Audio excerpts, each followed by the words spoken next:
예, 질문을 먼저 해보시죠. 그 대표적인 계약 중에서 지금 금액이 지작물 철거라고 해가지고 59억짜리가 있는데 이게 지작물 철거라는 게 뭐고 이게 정말 59억을 하는 게 맞는 건지. 우선 계약서를 좀 주십시오.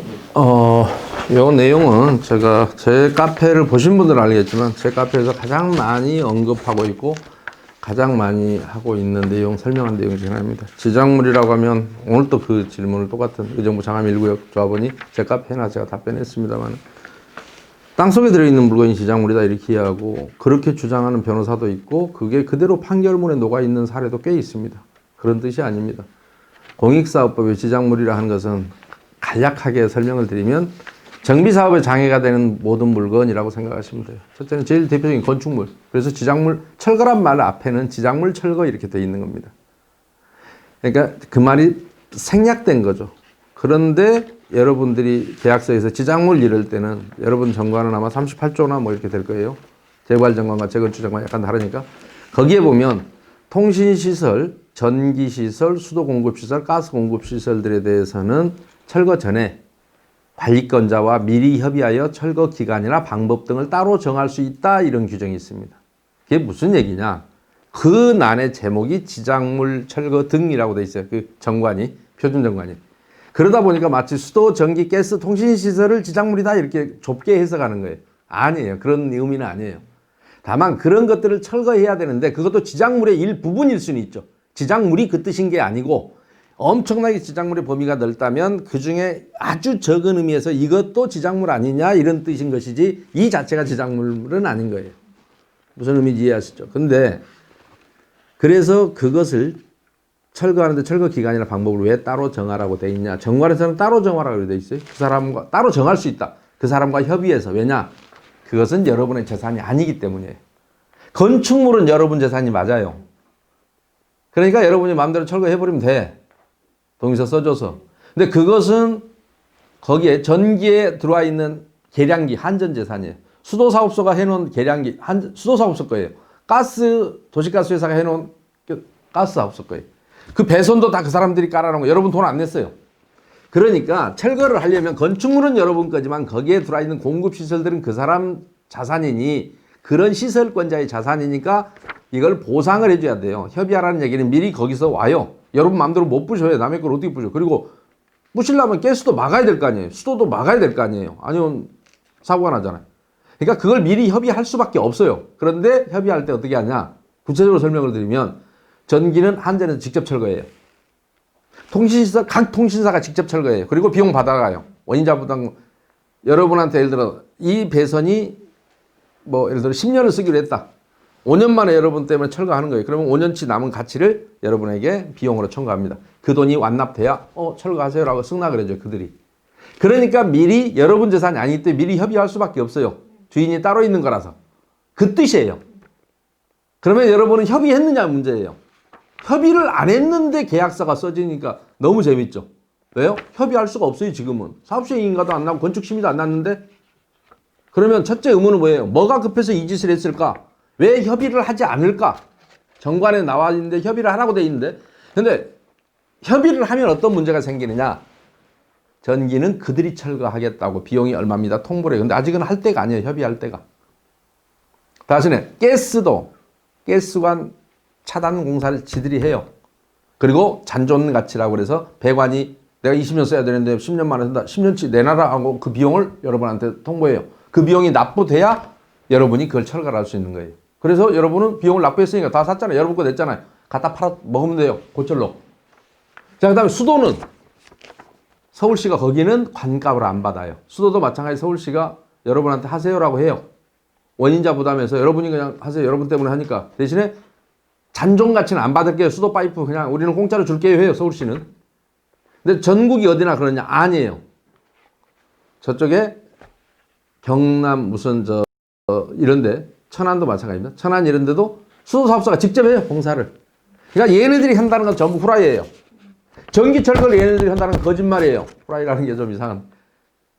거짓말이라고요. 그런데 여러분 정관대로만 우선 보세요. 아주 쉽게 설명드리는 거예요.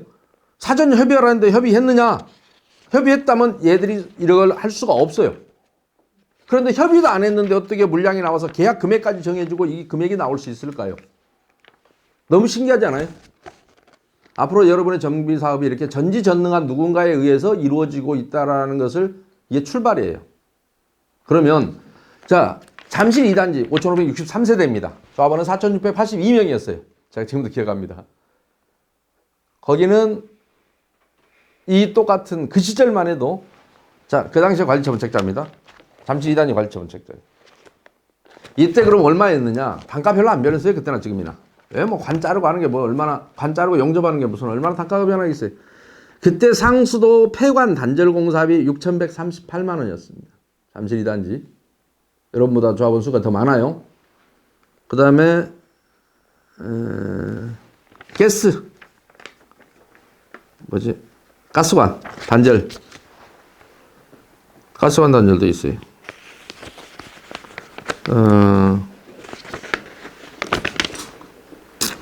얼마야? 상수도관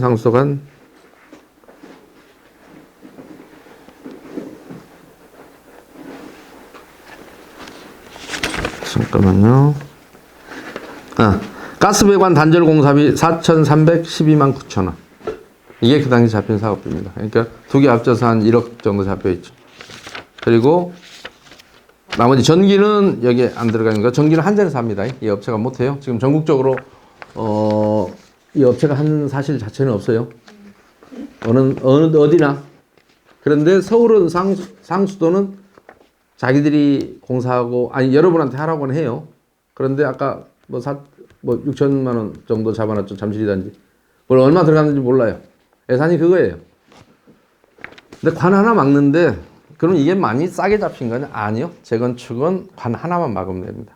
관의 크기에 따라 좀 다를 수 있습니다만은 관 하나에 300에서 500만 원 정도 막는 데 들어갑니다. 하나만 메인관 하나만 막고 나머지 동별로는 다 이사간 뒤에 철거하면 되니까 가스관도 하나만 막으면 되고 수도관도 하나만 막으면 돼. 재건축은 그래요. 그런데 59억이다. 어마어마한 거죠. 55억 9천? 59억 5,700? 참? 49만 원? 기가 막힐 일이죠. 자, 옛날에 제 카페를 보는데 어떤 조합원이 카페 회원 중에 저한테 전화가 왔어요. 주안의 무슨 뭐 재건축 조합인데 수도관, 배관 철거비를 3억이나 잡혀 있습니다. 그래서 싸네 다른 데 비하면. 우리 조합은 많지 않습니다. 그래서 근데 여러분이 조합을 뒤집기 전에는 이거 해결 안 됩니다. 그냥 억울해도 내세요 그랬더니 계속 전화를 안 끊고 물고 들어서 귀찮아서 제가 상담하기. 그래서 좀 이따가 그러면 수도사업소에 전화를 해서 몇 미리관이 들어와 있는지를 보시고 재건축이면 하나만 자르면 됩니다. 몇 미리관이 들어와 있는지 보시고 수도사업소에다 만약에 당신들이 직접 자르면 이거 얼마 받으세요? 물어보면 연간 단가 계약한 업체들이 있어요. 수도사업소에서는 이런 공사를 많이 하잖아요. 서울시내 수도사. 그러니까 1년 동안 몇 미리관을 자르는데 얼마 받기로 하는 그런 그 단가 계약한 업체들이 있어요. 조달 단가 계약. 그랬더니 이 친구가 갑자기 우리 동네는 52미리관 하나만 자르면 됩니다 그래요. 그래서 내가 네가 그걸 어떻게 알아 그랬더니 제가 수도사업소 직원인데 왜 몰라요? 그래. 그러면서 저한테 주면 500만 원 안 들어요. 그래서 누가 너한테 준대? 누가 너한테 준대? 그랬어요. 그랬더니 자기가 너무 억울하대요. 자, 이 사람은 다른 거 다 비리 모르고 수도사업소 직원이니까 수도 철거비 3억이 비싸다는 건 아는 사람이에요. 근데 여러분은 거기는 3억이에요. 근데 여러분은 59억? 그러니까 알아서 뭐 당하십시오. 방법이 없습니다. 그래서 이게 지작물 철거라고 불리워지는 수도 전기 지작물 조사 및 차단, 폐전, 폐쇄 이 용역의 실체입니다. 근데 여기 재밌는 거는요. 계약서 내용을 조금 구체적으로 봐볼까요? 재밌어요? 자, 보세요. 계량기, 상수도, 전기, 도시가스 수거 및 반납 지원. 뭐 하자는 거야, 이게? 계량기는 한전에 전화해 보셔도 알고, 제 카페도 자료가 많고요. 무료로 수거해 갑니다. 계량기는 한전에서는 전기 계량기, 여러분이 전화만 하면 무료로 수거, 2주 관리할 때 그 나와요. 전화하라고. 어디로 전화하면, 왜냐면 마지막 검침하고 딱 띄니까요. 그걸 막아야 될 거 아니에요. 마지막 수도비를 받아요. 수도는 수도사업소에서 무료로 가져가고, 왜? 자기들 자산이니까. 근데 그걸 안 가져가고 실수로 철거회사가 부셔버리면 철거회사가 물어내야 됩니다. 그래서 철거회사는 그게 떨어져 있는 거 다 한번 검사하고 부시기 시작합니다. 왜냐하면 여러분이 이사 갈 때 안 하고 가버려서 그대로 아직 계량기가 붙어 있는데 이놈이 모르고 부셔버리면 지가 물어내야 되거든, 계량기 값을. 그런데 지가 이걸 띄어 지원한다고?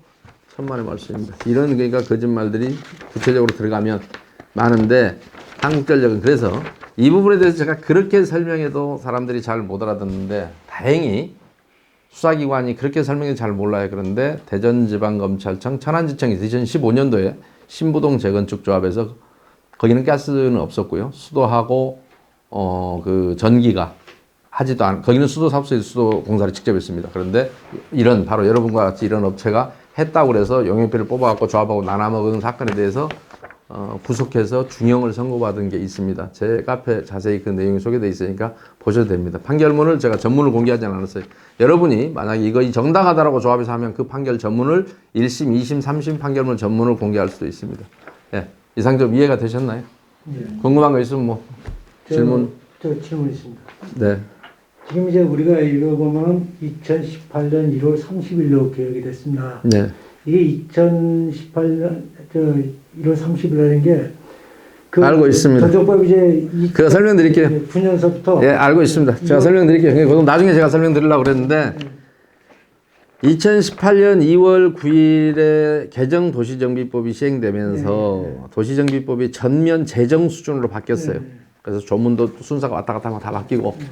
그런데 가장 크게 변곡점이 됐던 게 뭐냐면 그 시절에 정비업체, 모든 계약을 체결하고 할 때는 전자도달 시스템을 이용해라. 그 다음에 일반 경쟁을 원칙으로 한다라는 게 그게 핵심이에요. 그렇지 않으면 형사처벌하겠다. 그것을 피하기 위해서 근데 그 법이 6개월간 시행 일자가 보류되어 있었거든요.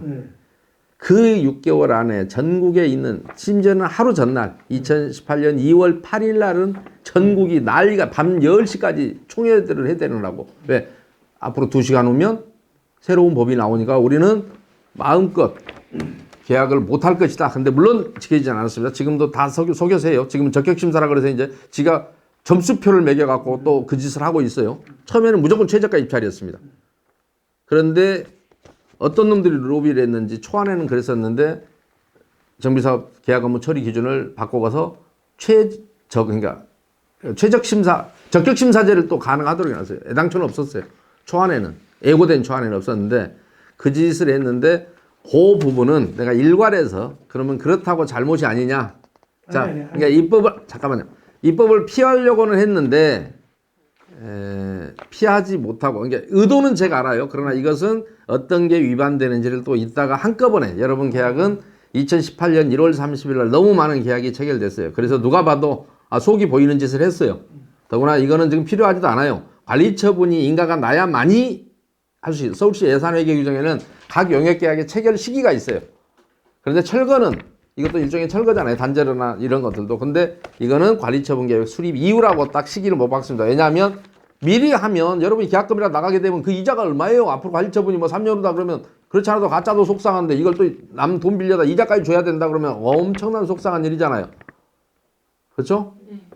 그런데 이 부분은 내가 나중에 한꺼번에 설명드릴게요. 뭐가 잘못인지 나중에, 이게 공통사항이라 설명을 나중에 드려요. 이 부분에서 너무 설명이 길어져서 지루할 수 있으니까 이쯤 끊으시고요. 중간에 이 부분에 대해서는 앞으로 종합적으로 모든 계약이, 그러니까 개별 계약 설명드리면서 어디에선가 좀 짧은 설명 드릴 때 어떤 규정을 위반했고 여러분이 무슨 잘못인지 앞으로 어떻게 이걸 시정할 수 있느냐 없느냐 문제까지 해서 포함해서 여러분이 설명을 드리겠습니다. 그러나 여러분들이 조합을 주인공이 건전한, 여러분의 올바르게 하려는 여러분들이 조합의 주인공이 되기 전에는 천하에 없어도 못 고친다라는 것을 미리 말씀드립니다.